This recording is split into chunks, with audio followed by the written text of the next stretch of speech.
주택 자동차 있다고 건강보험료 내라고 하고 그 돈으로 건강보험 외국인들에게 혜택 주고 진짜 말도 안 되는 세금 건보료 내기 너무 아깝지 않으신가요? 이번 영상에서는 연금 생활자분들 그리고 지역 가입자분들 모두가 활용할 수 있는 건보료 확실하게 줄여버리는 방법에 대해 말씀드리겠습니다. 영상 끝까지 시청하시면 건보료도 확 낮추고 이 방법 활용해서 부동산 명의분산, 증여세, 절세까지 확실히 챙기실 수 있으실 거예요. 작년부터 바뀐 건강보험 때문에 연금소득, 이자소득이 있으신 분들이 갑자기 보험료가 확 오른 경우가 많습니다. 피부양자로 있다가 지역가입자로 전환되신 분들도 마찬가지고요. 법인을 설립하여 직장가입자로 전환하면 건강보험료를 확 줄일 수 있습니다. 특히 월 30만 원 이상의 건보료가 발생하고 있으시다면 엄청 효과적인 전략입니다. 법인을 설립하라고 법인 설립하면 비용 부담이 커서 배보다 배꼽이 더 큰 게 아니냐라는 생각이 드실 수 있습니다. 유지 비용이 걱정되실 거니까요. 하지만 초기 설립 비용 50만 원 정도만 내고 매월 15만 원의 기장료를 지불하면 됩니다. 이 금액이 크다고 생각 드실 수 있는데요. 직접 보험료를 계산해 보겠습니다. 가령 200만 원의 연금 소득이 있고 주택 가격 8억인 한 채를 보유하고 있다면 보시다시피 약 30만 원의 보험료가 나옵니다. 반면 법인을 설립해서 대표이사가 된다면 법인으로부터 월급을 받는 직장 가입자가 됩니다. 그 월급의 액수는 대표이사 마음대로 정할 수 있습니다. 월 급여를 100만 원으로 설정한다면 건강보험료는 4만 원입니다. 엄청 차이가 크죠? 개인적으로 위사례처럼 대표 월급은 연봉 1,400만 원 이하가 적당하다고 생각합니다. 과세표준 1,400만 원까지는 종합소득세율이 최저세율인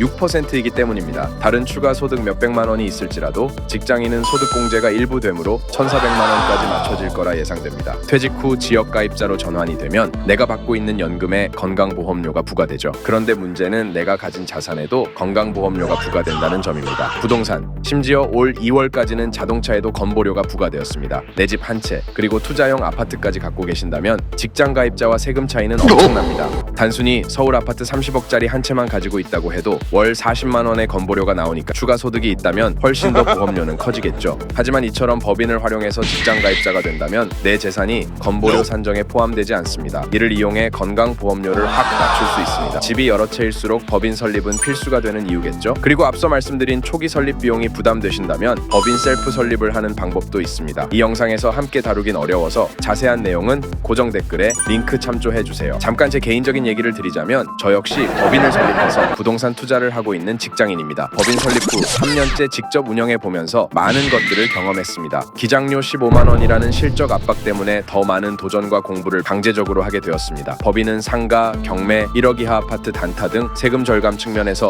엄청 강력한 도구입니다. 실제로 법인으로 1억 이하 물건에 단기 투자를 한다면 재산세, 종부세도 내지 않고 차익을 거둘 수 있습니다. 취득세 중과도 물론 없습니다. 지금과 같은 반등장에서 전략적으로 투자하면 개인보다 훨씬 더 빠르게 수익을 낼 수 있습니다. 부자는 무조건 갖고 있는 법인이 무조건 부자로 만들어주는 건 아니지만 부자가 되고 싶다면 법인은 언젠가는 꼭 거쳐야 할 존재임은 틀림없습니다. 결론입니다. 지금까지 지역가입자를 직장가입자로 바꾸면 어떻게, 얼마나 보험료가 절감되는지 알아봤습니다. 개인별 소득과 재산 상황에 따라 조금씩 다르겠지만 직장가입자가 유리하다는 사실에는 변함이 없습니다. 이 외에도 건강보험료를 줄이는 방법에는 여러 가지가 있습니다. 임의 계속 가입 제도를 이용하는 방법, 부동산을 팔고 금융재산을 늘리는 방법. 하지만 귀찮게 여러 가지 방법을 하는 것보다 한 방에 해결할 수 있는 법인 설립이 저는 정답이라고 생각합니다. 세무사에게 기장료만 낸다면 걱정하시는 것과 다르게 신경 쓰실 부분은 거의 없거든요. 법인의 대표이사로만 되는 것이기 때문에 복잡할 것도 전혀 없습니다. 건보료 절감 이외에 추가로 부동산 투자, 경매에 관심이 있으시다면 꼭 법인을 설립하셔서 절세 효과를 마음껏 누리시기 바랍니다. 참, 제 채널이 작기 때문에 매주 올라올 부동산 꿀팁들을 놓치실 수 있습니다. 구독해두시면 놓치지 않고 챙겨보실 수 있으실 거예요. 시청해주셔서 감사합니다. 좋은 하루 되세요.